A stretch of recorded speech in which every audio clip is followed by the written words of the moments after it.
Hold I was, on. I was chilling in the green room. Good afternoon, Facebook and YouTube community. I'm here with Gary Parker. My name is Jennifer Noreen. We do this every month. And how's it going, Gary? It's going great. How's it going with you? It's good. Is that an actual flag or is that something that you set up through your computer? That's something I set up for my computer. You can always tell because I move really quick. You can see stuff behind me. Yeah, it kind of fades in and out. It's cool though. I'm liking it. So you That's must my like. favorite background. Is that the state of Kentucky or Yeah, right. Mississippi? Like you know the answer to that. Yeah, I know. I think I'm the only one that came to work today with a sparkly shirt and a fleece coat on. I'm Yeah, sure that there's probably. not very many other Northwest women that, but you can take the woman out of the South, but you can't take the South out of a woman. Isn't that how it goes? Yeah. Let's go with that. Yeah, we used to dress up at work, and we're celebrating today. So I'm wearing my celebration sparkle shirt The just sparkly for. shirt. Yes, because someone has become the Citizen of the Year for Gig Harbor Chamber of Commerce. You know who that is? Yep, there we go. Where's it at? Where's my camera at? There it is. There it is. There we There it go. We is. won. We won Citizen of the Year. Yes, we did.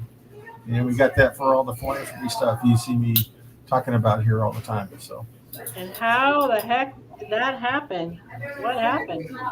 well, that's you get your nominations, right, by everybody writing in, telling you telling stories about you and the stuff you Hmm. did for them, and then that goes into a committee, a private committee, past winners, and they Hmm. review the three top candidates, and then you find out at the gala, right, who wins. So it's a big drama thing. We all stand up, drum rolls, all that kind of stuff.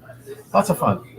Do you think you did more service this year, or do you think your service Oh yeah. just was more visible to the community this Oh, year? it's a little bit of both. A little bit of both, right? So we did a lot more. There were a lot more bigger events that for one reason or another, people that would commit to funding or backing or sponsoring these things would back out at the last minute. We did a lot of diving catches for some of our organizations around the town. Pacific Youth Orchestra was one of them. The police department's National Night Out was another one that we jumped into and fixed, and so there was a lot of those kind of things along with our normal, buying things for kids at school, supporting booster clubs, supporting authors, supporting seniors. That long litany list of things that we like to keep our hands in. Right?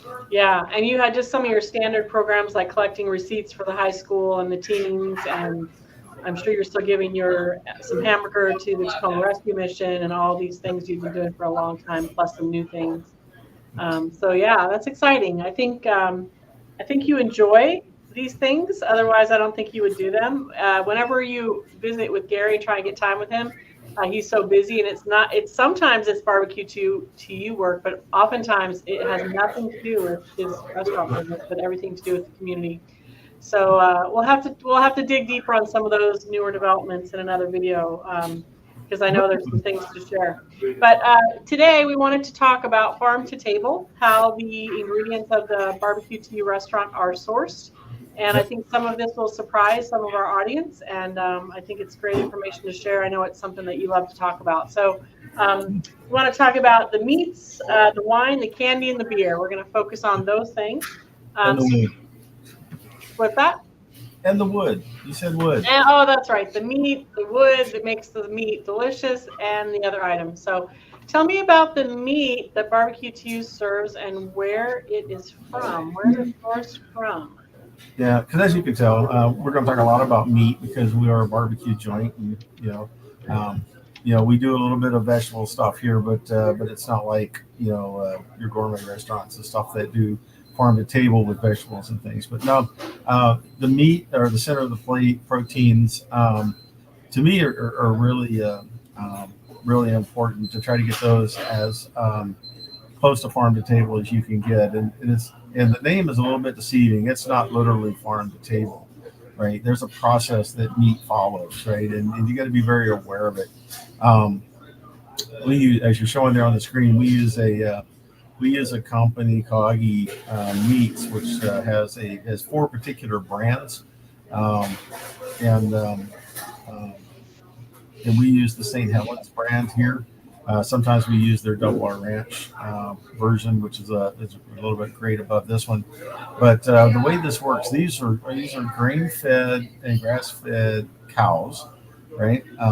The herds are independent ranchers from the local area, right? So for us, the local area can be the southern part of Canada, all the way through Washington, Oregon, these kinds of things, right?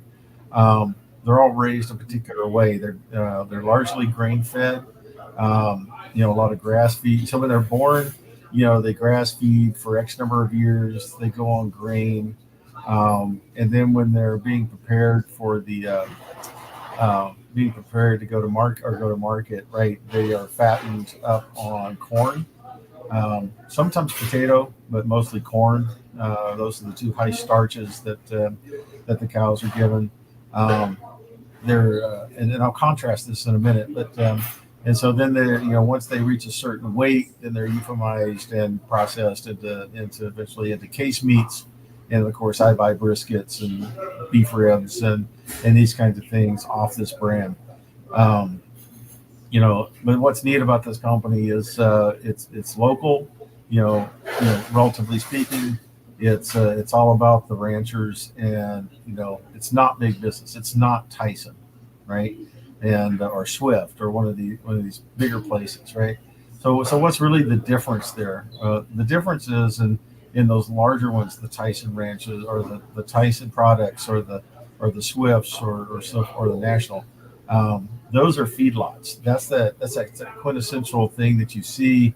These cows are penned up. They're just fed whatever. They're injected with steroids. There's all these kinds of things that go on in the meat industry to fatten these things up so they can get every pound they can. It's not really being about quality meat. And they take them up, they euphemize them, and you see that stuff in a lot of the big brand stores, right? And it kind of looks the same. You can't tell the difference really, but the quality of the meat, the nutritional value of the meat is so much higher when they're allowed to mature normally, and because they are a restored or a renewable resource, right? But you've got to raise them right. You've got to have respect for the animal. You've got to have respect for the whole process, right? Keep it clean, keep it keep it healthy, and everybody wins that way, right? And I bring up the big companies. It really drives me crazy because we can't do this with pork, chicken, or turkey, right? And when you study those processes, it's so commoditized these days. It's you'll hear a little bit of talk about chicken and being cage free and this kind of stuff, but in the millions of tons a week that are served to America, right? They're basically raised in these big farmhouses in these cages till they hit a certain weight. They're processed, right, and they show up in your supermarket or your restaurant, right? And there is no true farm to table, aspect of those things that really can supply the same kind of bulk or volume, that the beef industry has set up, so that they can still feed America, but at the same time, let the cows be happy cows and grow naturally, right?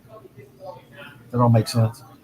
It does. So it sounds like you have a special opportunity with beef to really source it from practices that you feel good about, and you wish that your turkey, chicken, and other meats could be sourced the same way, but it's just not possible. So, and I know that you are always trying to deliver a great affordable product, and I know that plays into things as well. So it's good to know that you're sourcing from quality sources for the meats. We don't have any questions on meats, so we're going to move on to the. The other thing I was going to say that the only thing, this is how most of us do this with this particular grade of meat. If you really want to get crazy, there's also the Wagyu, all right, which is raised even more natural. But those are that's crossbreeding and species type management type stuff. And then there's a couple others that are out there, but they're also technically fall under the definition I just gave you, a farm to table, where it's a very respected process for the animal. Alrighty. Well, we're going to talk about one of my favorite topics next, and that is the post oak that you use to get that amazing smoke. And because I spent 15 years in Texas, I'm very familiar with these trees, and I love sharing this information. Here's some pictures. I remember an oak tree in the park by where I lived in New Braunfels that literally was supported by a cement block that was like 4 feet by 4 feet. It was holding up the tree. That was like, I swear the main branch was like 1.5 or 2 feet wide. It was just something to be seen. The oaks in Texas are definitely a marker of the look and feel of Texas. And I think it's super cool that Gary sources the meat or the wood from Texas, and that I'm just so familiar with how beautiful these trees are. So, but they are I hope I'm talking about the same tree. Is this a special? Actually, you have to be careful with the larger tree, like you're showing over there. Post oak typically grows in a grove, and they're long and they're straight, and they're about the size of a big fence post, right? Um, a lot of times these are usually mistaken. There's a species of this. It's very complicated. But sometimes the live oak and things like that get mistaken for post oak, and so but post oaks for the most part they'll grow in grove, right? And you can see it if you've ever do a road trip across Texas, right? Almost as soon as you hit the border, right? You'll see just these small oak trees that are lined in the fence rows, and they're just everywhere, right? They really are. It's like Yep. you can't really get away from them, and we clear them all the time. We clear millions of trees to make room for cattle and this kind of stuff, and so that wood's all available, and they're fast growing and so on and so forth. But yeah, and so they just have millions and millions of cords of this wood, and so some of us in the barbecue world, we love buying that stuff. We actually bring it from Texas. Actually, the sources are in Mexico, Texas, and Oklahoma, depending on who's cutting where right at the moment. And so we'll load that up. Our broker, because it's not only me and then the other barbecue guys, it's also the wood fired pizza guys, and so that use a lot of this wood, and so we bring the stuff in by the train load. Right, and in fact, our broker sits right on the train tracks in South Seattle, and so they'll come up and they'll drop the cars off of the big cargo containers, and each cargo container's got a different species of cooking wood in it, and so we all have our favorite that we pull from there. But that's how we actually get it up here, right? And you can imagine that's a huge expense, right? It would be so much easier, right, just to get some local arborists to give us a lot of this alder and stuff like that that's cut down as these places clear clear areas for neighborhoods and so forth. That would be so much cheaper and so much easier, but it wouldn't be authentic, right? And so if we're really going to call ourselves a Texas barbecue joint, we need to cook with Texas wood, right? Yeah, so without going deep into the different flavors, because I know you have a lot of things you say about the different flavors of wood and why you choose post oak, but what is the distinct flavor of this tree, and why do you use that for smoking as opposed to something else? This one's got a really good blend of bitters associated with it. If you want to go real far down the bitter scale, a lot of the guys that cook with pecan will go down that path, because that's super bitter. It'll if you put raw pecan on your tongue, it's like a really dry wine. It just dries you out, right? Because there's so much bitters in it. Post oak is a nice cross. What you get is a flavor that's kind of a cross between hickory and the bitters of an oak, right? And so that's my center. That's the way I describe it, right? And so it's a much more blended flavor, and it works really well when you just have salt and pepper, right? That's your rub. Yeah, it's pretty simple what makes that flavor of the brisket. I know it's the salt and but a lot of it's the smoking and the way that you cook it. It's less about the ingredients. It's really more about, for the meats anyway, it seems like it's more about the how than it is the what goes into it. So yeah, it's fascinating. So what about some of the other things? I know your meats are the star of the menu, definitely the brisket and turkey and pork and sausage, but what are the other products that you have in the store that are kind of endearing to you, and can you tell us a little bit about them? So I know you have some wine, candy, and there's a beer selection. Yeah, so we'll talk about the candy first. Everybody's seen the Texas Chewy pralines in here, right? That's another one of those special kind of things. Pecan is certainly a Texas product. Everybody makes things out of pecan down there, and so we bring that straight in from Texas, and that's also the history of that one. As that was a local business. It's still a local business. It was formed in the 1800s, late 1800s, when Congress Avenue, which is the street that the capital of Texas is on, was originally developed. It used to be lined with these big pecan trees, right? And so you can imagine the old time. I mean, this is 1800 stuff. So you get this big road cut down from the Capitol all the way down to the Colorado River, which we call Town Lake now, all lined with these gigantic pecan trees. And so this business guy was pretty smart. He knew how to make caramel, right, naturally, and so he would go out and pick up all the pecans that would fall down on the street, right, he created the Texas Chewy praline, right. And so everything here is natural. It's still Texas pecans that go in it, and we go to the extra effort to we are the Washington vendor for Lamb's Candies that still makes this today, and so we're kind of a distributor for them, and we like selling it here in the store for that reason. So that's another example of an organic local business, farm to table kind of concept, right? That we do it, and it's not always obvious. Coming back into Washington, my favorite here, Mary Ellen Houston over at Olalla Wines. This is another local winemaker who has a really high-end, really nice wine collection.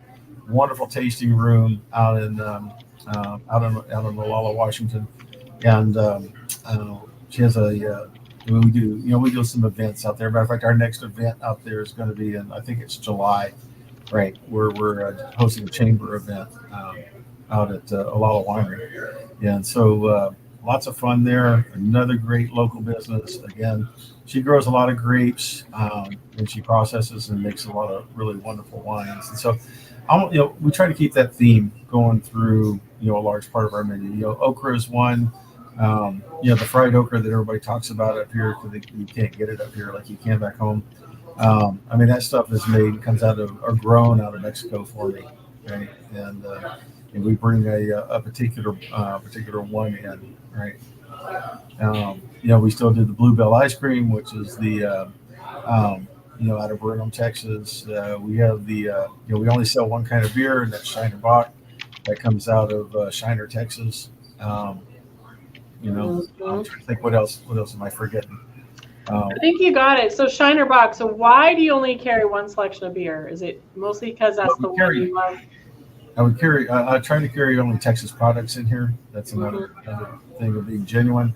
I would carry Lone Star if I could, but Lone Star won't license anybody outside the boundary of Texas, right? So unfortunately, I can't carry that in the store, but I can get Shiner, and I can license it. So we've got a distributor that brings that in for us.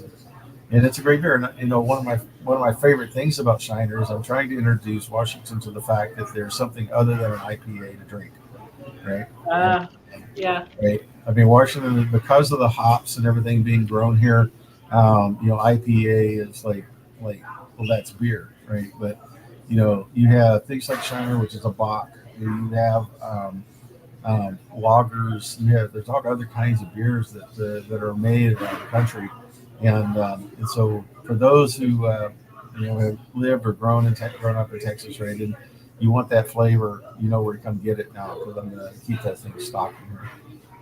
Yeah. So everything from your meats, the wood, the wine, the candy, the beer. Is there anything else that's kind of interesting where it's sourced from? Any other stories? I'll probably think about it here afterwards. I can't keep track of the whole menu. We can follow up on this topic next video. We're going to wrap for today and get an update on philanthropy in a couple weeks from you.